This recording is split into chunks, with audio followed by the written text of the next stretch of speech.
warahmatullahi wabarakatuh. Yang terhormat dosen pengantar kependidikan Bapak Fadil Rahman SPD MPD, yang saya hormati teman-teman dari kelompok 3. Puji syukur kita haturkan kepada Allah Subhanahu wa Ta'ala dan selawat serta salam tak lupa tercurahkan kepada Nabi Muhammad SAW. Saya Silvani dari kelompok 2 sebagai moderator pada hari ini yang akan memoderasi presentasi kelompok 3.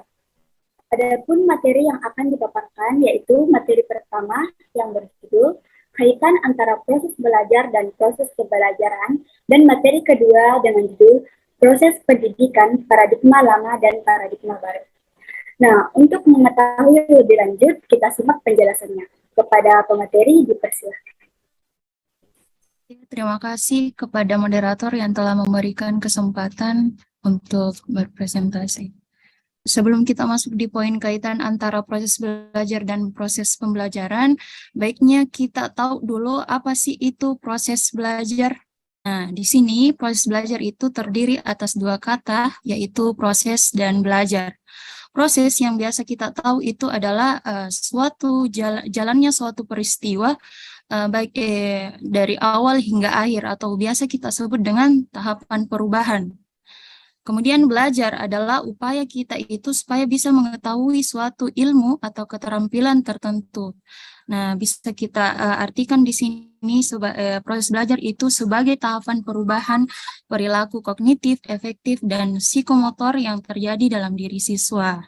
Perubahan tersebut bersifat positif dan arti berorientasi ke arah yang lebih maju daripada keadaan sebelumnya. Nah, di sini kita bisa simpulkan bahwa proses belajar itu adalah suatu aktivitas untuk menghasilkan setumpuk perubahan dalam pengetahuan dan pemahaman, keterampilan, dan nilai sikap.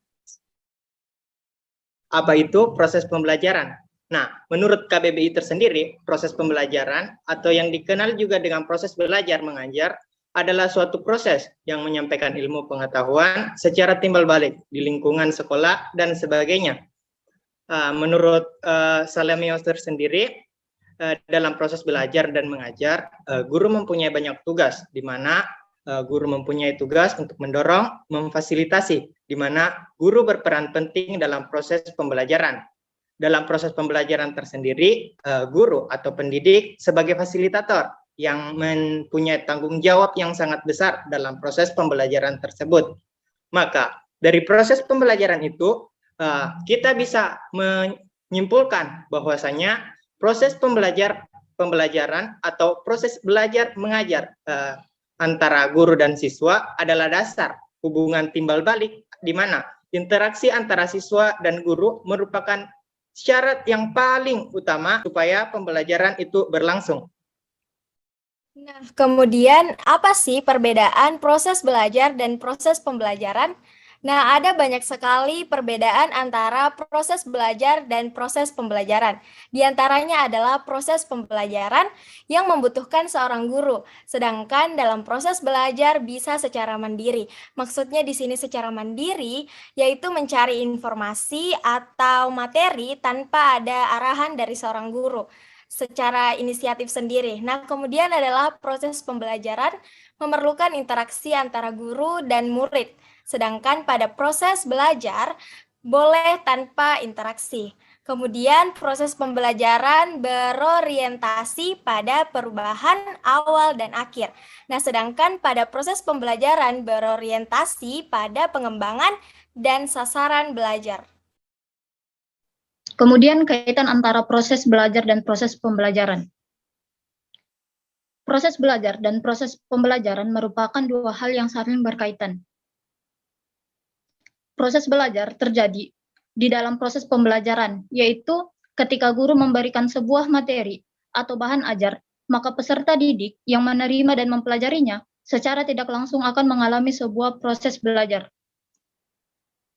Proses belajar dapat dialami oleh peserta didik ketika belajar bersama guru ataupun pendidik.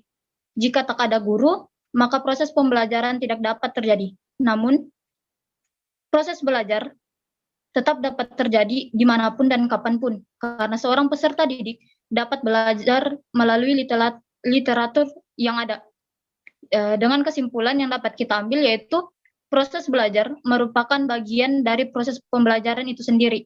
Karena proses pembelajaran tidak dapat terjadi jika tidak terjadi interaksi belajar mengajar di dalamnya. Baik, itulah tadi materi yang dapat kami sampaikan. Kami kembalikan kepada moderator. Baik, terima kasih kepada pemateri. Selanjutnya kita masuk ke sesi tanya jawab. Bagi teman-teman yang ingin memberi pertanyaan, bisa langsung bertanya melalui kolom komentar. Nah, dari paparan materi tersebut, kita dapat mengambil kesimpulan bahwa proses belajar adalah aktivitas belajar yang tidak membutuhkan tenaga pendidik dalam menimba ilmu. Sedangkan proses pembelajaran adalah aktivitas belajar yang membutuhkan seorang tenaga pendidik dalam memperoleh wawasan. Nah, proses belajar dan proses pembelajaran saling berkaitan satu sama lain. Proses belajar itu terjadi di dalam proses pembelajaran. Selanjutnya kita masuk ke materi kedua, yaitu proses pendidikan paradigma lama dan paradigma baru. Kepada pemateri dipersilahkan. Baik, terima kasih atas kesempatan yang telah diberikan oleh moderator. Untuk materi kali ini kita akan membahas tentang proses pendidikan dalam paradigma lama dan paradigma baru. Sebelum kita ke inti pembahasan mengenai paradigma lama dan paradigma baru, kita harus tahu dulu apa sih itu paradigma. Nah, paradigma merupakan konsepsi atau model atau sebuah pola pemikiran yang sifatnya umum dan mendasar. Berdasarkan KBBI, paradigma merupakan sebuah model dalam teori ilmu pengetahuan dan juga sebuah kerangka berpikir. Paradigma bukanlah sebuah teori, tetapi merupakan pemikiran yang teoritis yang menuju kepada pengembangan teori tentang sesuatu, dan pemikiran teoritis ini pun menjadi dasar fundamental. Paradigma itu berfungsi sebagai dasar bagi seseorang dalam berinteraksi dengan lingkungan yang bertujuan untuk membentuk kerangka pemikiran dalam mendekati dan terlibat dengan berbagai hal atau dengan orang lain. Di dalam dunia pendidikan, paradigma sering disebut dengan kurikulum pendidikan. Badan Standar Nasional Pendidikan mengemukakan bahwa paradigma pendidikan merupakan cara pandang dan proses memahami pendidikan nasional dalam bentuk pengamatan dan proses pencarian cara mengatasi permasalahan yang muncul dalam pendidikan nasional. Nah, singkatnya, paradigma pendidikan merupakan suatu pemikiran teoritisi yang terbentuk skema pendidikan yang menjadi dasar fundamental terhadap sebuah sistem pendidikan yang berlaku. Paradigma lama. Pada paradigma lama, pendidikan umumnya dilakukan di ruang kelas dan ditandai dengan kehadiran sosok guru. Pendidik memiliki tanggung jawab penuh terhadap jalannya proses belajar mengajar dan bisa dianggap sebagai salah satu sumber daya paling penting dari sebuah proses belajar mengajar. Nah, paradigma lama menempatkan siswa sebagai objek pembelajaran dan bukan individu yang aktif mengonstruksi pengetahuan dan menemukan makna belajarnya sendiri. Pada paradigma lama, kurikulum lebih berfokus pada pendidik dan pendidik lebih aktif daripada siswa, sehingga siswa lebih pasif dalam menyampaikan ide secara bebas. Nah, dapat disimpulkan dari paradigma lama ini, peran pendidik lebih penting dan lebih banyak daripada siswa. Selanjutnya, karakteristik pada paradigma lama. Pertama, guru. Guru aktif memindahkan berbagai konsep dan prinsip ilmu pengetahuan. Guru berfokus pada kelas serta guru sebagai sumber informasi. Maksudnya di sini, pada proses pembelajaran itu, guru masih mendominasi dan sumber belajar yang digunakan masih sangat terbatas. Selanjutnya, siswa. Siswa menerima pengetahuan secara pasif dan berusaha menghafalkannya. Siswa kompetitif dan individualistis dalam belajar, serta kurang kreatif dan kurang bebas dalam mengembangkan ide-ide. Evaluasi. Evaluasi pada pembelajaran paradigma lama berorientasi pada hasil seperti nilai-nilai akademik, penilaian secara normatif, yaitu membandingkan nilai seorang siswa dengan nilai kelompoknya atau di kelasnya. Dalam hal ini, prestasi seluruh siswa di dalam kelas dipakai sebagai dasar penilaian. Evaluasi juga berfokus pada kognitif asas rendah seperti hafalan dan pemikiran yang memusat atau kecerdasan. Paradigma baru. Apa sih paradigma baru itu?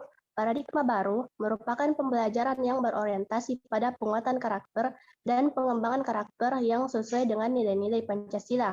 Pembelajaran paradigma baru memastikan praktik pembelajaran yang berpusat pada murid, yang mana setiap murid belajar sesuai dengan kebutuhan dan tahap perkembangannya. Pada paradigma baru, proses belajar mengajar harus berfokus pada aktivitas belajar dan bukan pada aktivitas mengajar seperti pada paradigma lama. Peserta didik juga dituntut untuk aktif berdiskusi dan bekerja secara tim atau kelompok. Selanjutnya, pembelajaran paradigma baru dilakukan melalui kegiatan pembelajaran di dalam kelas atau intrakurikuler. Maksudnya, kegiatan proses belajar dilakukan di sekolah sesuai kurikulum, seperti pengayaan materi. Kemudian, pembelajaran di luar kelas, seperti pembelajaran kokurikuler dan ekstrakurikuler. Pembelajaran kokurikuler adalah pembelajaran yang menguatkan kegiatan intrakurikuler, seperti pengembangan karakter spiritual dan study tour. Sedangkan pembelajaran ekstrakurikuler yaitu kegiatan yang dilaksanakan sesuai minat dan bakat yang dimiliki oleh siswa, seperti ekskul, futsal, PMR, pramuka, pencaksilat, dan lain sebagainya. Nah, selanjutnya karakteristik paradigma baru. Yang pertama, guru. Guru sebagai fasilitator, motivator, dan mediator dalam proses pembelajaran. Berlaku mengajar yang lebih variatif dan tidak kaku, berpotensi pada pembelajaran. Guru dituntut untuk aktif dalam memberikan pendidikan karakter. Yang kedua, siswa. Siswa aktif dalam belajar, siswa bebas berkolaborasi, berdiskusi, dan mempresentasikan hasil kerja. Siswa lebih leluasa dalam mengembangkan ide serta kreatif. Siswa belajar berdasarkan masalah dan juga proyek kerja. Yang ketiga, evaluasi. Pembelajaran berorientasi pada proses. Penilaian berdasarkan karakter masing-masing siswa. Evaluasi diberikan untuk mengembangkan kemampuan berpikir kritis, kreatif, analitis, dan terampil dalam memecahkan masalah. Nah, itulah pembelajaran dari proses pendidikan dalam paradigma lama dan paradigma baru. Sekian, terima kasih. Saya kembalikan kepada moderator. Baik, terima kasih kepada para pemateri atas materi yang telah dipaparkan. Baik, selanjutnya kita masuk ke sesi tanya-jawab. Kepada teman-teman yang ingin bertanya, silakan bertanya melalui kolom komentar. Dari paparan materi yang telah dijelaskan, dapat kita tarik kesimpulan bahwa paradigma lama terlalu fokus pada kurikulum, guru mengajar, menjelaskan, lalu siswa mendengarkan, kerjakan, selesai. Siswa pasif, tidak ada diskusi bersama. Sedangkan paradigma baru lebih menekankan siswa untuk terus aktif, harus pintar berkolaborasi sama teman-teman dan guru juga. Baik, demikianlah presentasi yang dibawakan oleh kelompok 3. Saya selaku moderator tentu memohonkan maaf kepada teman-teman apabila ada kekurangan dan juga hal-hal yang kurang berkenan. Sampai jumpa. Wassalamualaikum warahmatullahi wabarakatuh.